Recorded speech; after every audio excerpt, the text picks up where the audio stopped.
Jeff Skunk Baxter names his favorite Doobie Brothers album. Yes, it's one that he's on. It's by far not their best-selling album. It's one of their worst-selling albums, but he says the musicianship on this record was like him bringing his Steely Dan years into the Doobie Brothers. Living on the Fault Line, the Doobie Brothers with Jeff Skunk Baxter on Rock History Music. Richard Punky Bell, there you go. I loved his influence on Dan and later the Doobie Brothers, moving them slightly more jazzy. He says on Living on the Fault Line. Chinatown is a good example of skunkism, he says. That was an interesting tune. I still think that Living on the Fault Line was the best album the Doobies ever did. And when I say best, there's a million ways to define that word. But I would say in terms of exploring and digging into the depths of the musicianship and capability of the members of that band, that was the record. It was amazing how good those musicians were, and they had never done this before. I had gotten the band to work as a rhythm section, sort of a wrecking crew. I had talked to Ted Templeman and I said, I think it's a really cool idea for this band to go out and work as a rhythm section in the studio. He said, absolutely. So Leo Sayer, Carly Simon, Hoyt Axton, and you show up, downbeats at 9 o'clock, producer doesn't give a damn what band you're in, you play it right or you're fired. I thought, this is the Steely Dan side of my life. I'm going to bring these guys over. And not only did they do a great job, they did a tremendous job. They found capabilities that they had that they probably had never leveraged before. I mean, remember when we were doing Living on the Fault Line album? I'm not sure what song it was, but Keith Knudsen, we were listening back and he went, oh man, I dropped a snare drum beat in bar 51. I went, bingo, welcome to the club. And I think that album was the crucible for that band to be able to do the Minute by Minute album. It was a great sounding album too. The album actually, the sound quality, I remember. Don Landy, yeah. Yeah. And the playing. Mm-hmm. I mean, you sit down and you listen, what is going on? Where is Patrick going? Here's a guy that's a sort of a folk, blues guy, and we're heading down the road. And changes. This is not the blues. This is going after some deep changes, melodies. Okay, so today I'm not going to play any solos that ever relate to the dominant note of the key that we're playing. It's like Charlie Parker. I'm going to play every single note that relates to this chord, no matter what it is. I'm going to explore it. Everything was like that. Tyran's bass playing, my God, and these drummers, John and Keith, right up there with the best drummers ever. Feel, groove. Wow.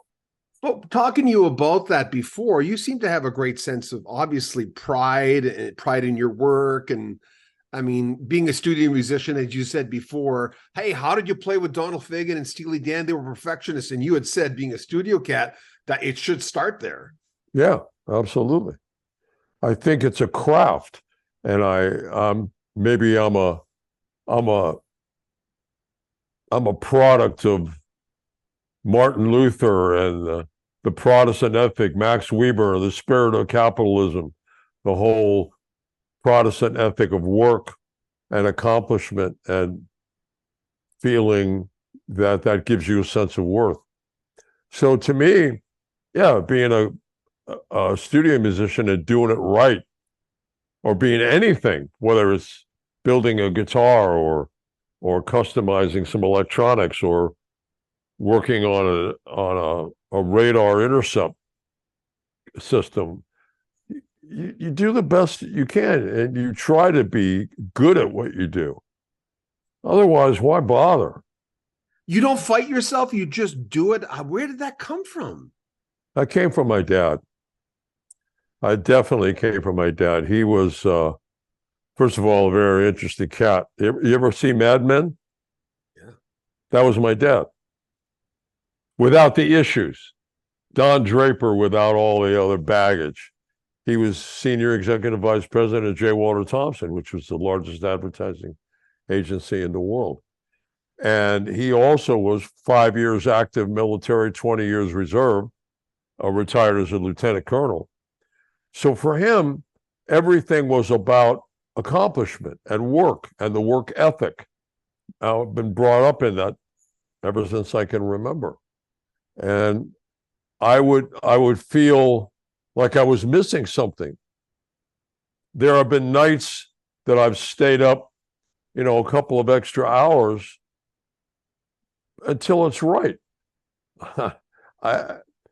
Maybe I'm old-fashioned, maybe I'm old school, and I do see a number of videos where people are saying, well, I'm sorry, but I can't stay up to work until about 10:30 or 11.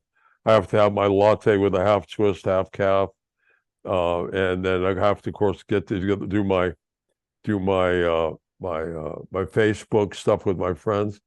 And you see the person who's doing the interview is probably 60 years old, going, "Excuse me." And also, by the way, I have to make 6 figures a year, and I need 2 months vacation. And I just think to myself, what? Where does that come from? How did we get to that point? Yeah. I don't know. Maybe I'm an old fuddy-duddy in that word, but I really believe in the work ethic. I think it transforms you. I think it does. I think you know what? When I work ahead and I'm like a month ahead on my work, I feel better. I feel like I'm on a cloud. And then I let it go and I go, how did that happen? What did I do? But then you just jump back on the horse. For you, it seems like you just you don't fight yourself. You just do it. So you never get in the rut that a lot of us listen, don't get me wrong. I'm not the perfect person. There are times when I let stuff go. I still do. But I do prioritize. So I suppose I can have bad habits and still get it done. There's information on Jeff Skunk Baxter's brand new album, his first solo album of all time. Sure took him a lot of years. He's thinking of doing another one now, by the way. Right in the description of this video. Remember, if you want to make a donation to the channel, there are links at the very top to PayPal. You can join our Patreon, get early access to all our videos from all of our channels. But really, like our videos, subscribe to our channel, share them on social media, and comment on them. I'm John Beaudin. This is Rock History Music. Take good care of yourself.